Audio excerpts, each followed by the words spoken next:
take the water, the same thing. Drink. Kitapta folks. When we get hurt, what does our mother do, right? They put band-aids, especially my grandchildren. They like band-aids. Little scratch, they come, can I have a band-aid? You know, part of that treating is TLC, tender loving caring. This Blackfoot word is kitaupi, and that's what it is. This is sage, and it's just one plant. But this is quite an important plant, kakitsimu, o kaksimu. It's used in so many different ways. Any of the other plants, you start getting into specialization, right? Of people going out and being gifted with those in whatever way.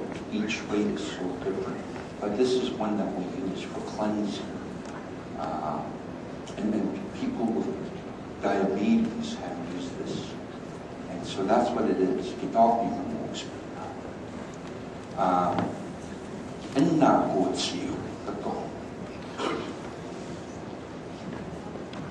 When Narcissus was talking a few minutes ago about respect, is a lot of times we use English respect. This is the concept it relates to, and it's not the same really as English respect, and that it has more of a sense of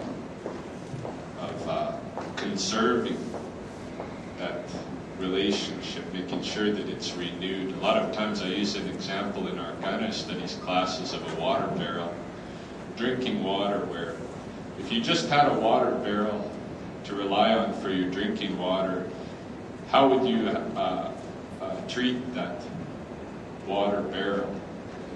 You would have to make sure that you drink enough of it so that it's low enough so that it can accumulate the fresh water, but not enough. You wouldn't want to drink too much so that it's all gone. You'd want to make sure no contaminants got in this water. All of this is part of Enakotsi.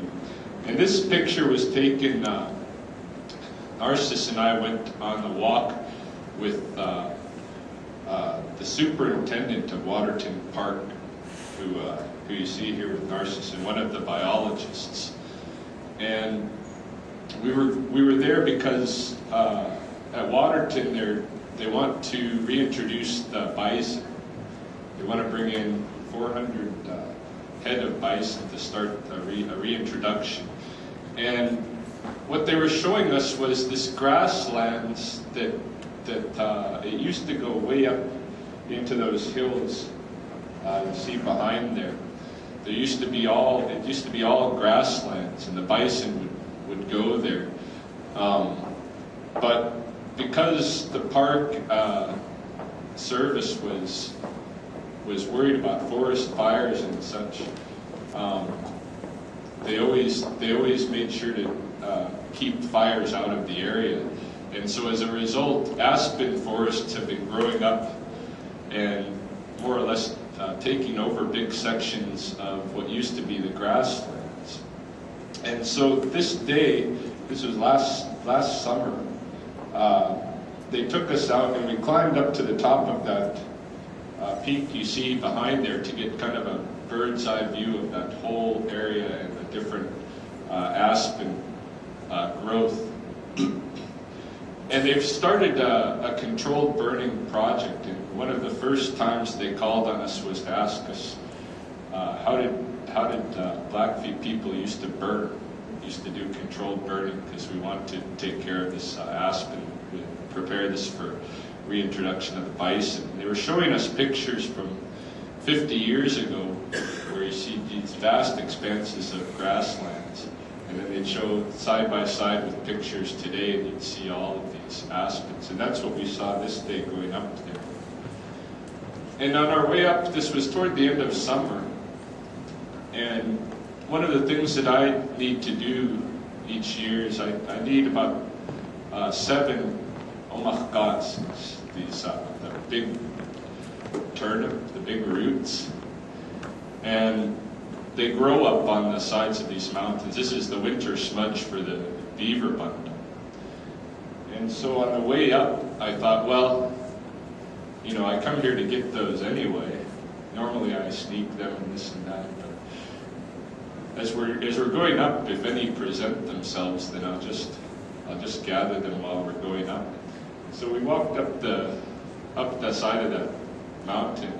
You know, sure enough, Omahkas was coming out, and so I stopped and I prayed and I made an offering and I sang a crane song that comes from the origin of that story of when that route was transferred.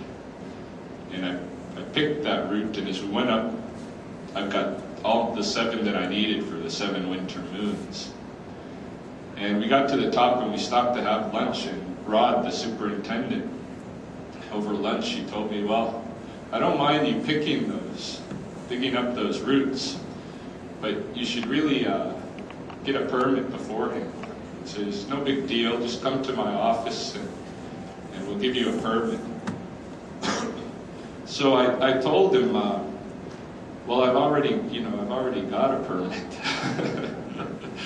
This is transferred to me, and he just kind of looked like he didn't know what I was talking about. So I followed that with asking him, well, why do I need a permit? And he said, well, we just like to monitor what's coming in, you know, what's being harvested in the park.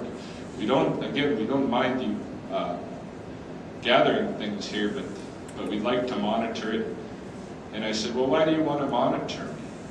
And he said, well, if there was 300 guys coming out here to pick this, it's going to make a big impact, a significant impact on these plants. And so we have to keep it, you know, to a sustainable level. So I told Rod, there's this place below the Belly Buttes, and the Belly Buttes is where the Blood's Sundance camp is.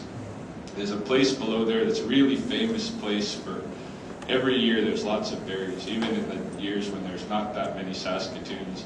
You can find them there. They grow really prolific berries, Saskatoons, choke cherries. A lot of people go there to pick their berries every year. Throughout the year, people go there to take willows for sweats, to make sweats. And if there's oak on in a particular, you know, in any particular year, if the Holy Woman puts up oak on, then the whole Sundance camp, at least 300 people, way more, go down there, and everybody cuts a whole bunch of these poplar saplings, 2-year-old poplar saplings, and we bring them up to make the walls of the oak on.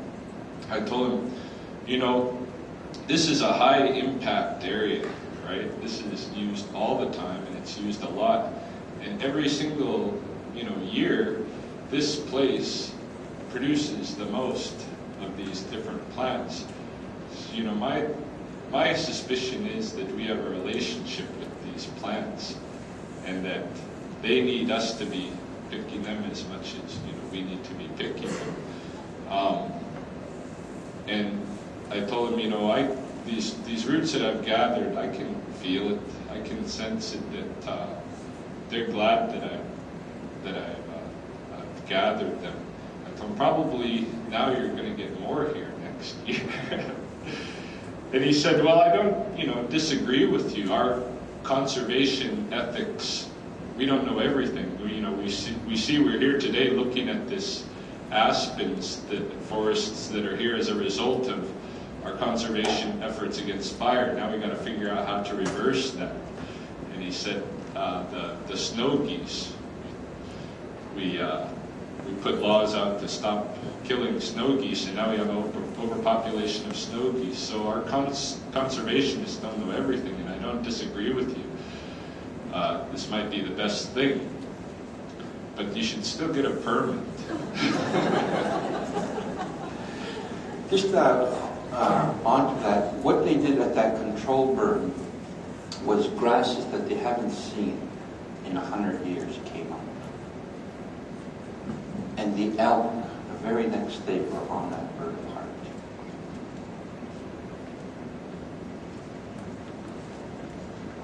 Kitawag sa sawat, This is a summer class that we taught for our students, and on top of a hill is a visual